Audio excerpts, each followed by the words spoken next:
देखिए now the second exercise 4.2 में आपका देखो which one of the following option is true and why. ये जो y is equal to 3x plus 5 है यूनिक सॉल्यूशन है या ओनली टू सॉल्यूशंस है, इनफिनिट मेनी सॉल्यूशन। एक्चुअल में ये वैसे अगर देखा जाए तो 10th के सिलेबस में होता है और 10th के सिलेबस में दो इक्वेशंस दी होती हैं a1x प्लस b1y और plus c1 is equal to 0 और a2x प्लस b2y और plus c2 is equal to 0। इनकी मदद से आप जो है यूनिक सॉल्यूशंस को आप देते हैं या आपका नाम और फिर फिगर बना करके अभी एक ही आपको एक ही इक्वेशन दी हुई है आपका नाम तो ये आपका अब इसमें अगर देखेंगे तो एक ही है।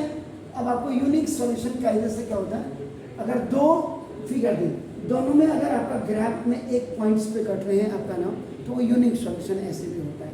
फिर a1/a2 b1/b2 c1/c2 को देखते हैं कि ये किसके इक्वल टू नहीं है, तब जाकर के आपका many solution, infinite many solution and unique solution होता है 10th के हिसाब से।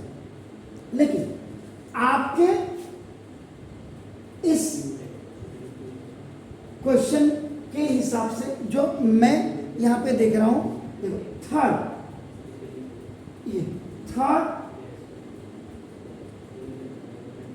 इनफाइनाइटली आपका देखो ना मेनी सॉल्यूशंस,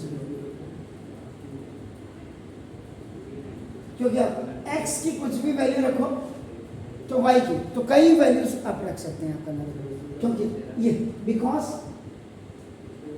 ये जो y इज इक्वल टू आपका नाम 3x प्लस 5 है, ये एक्चुअल में ये क्या, what is this, is a linear equation in two variables में।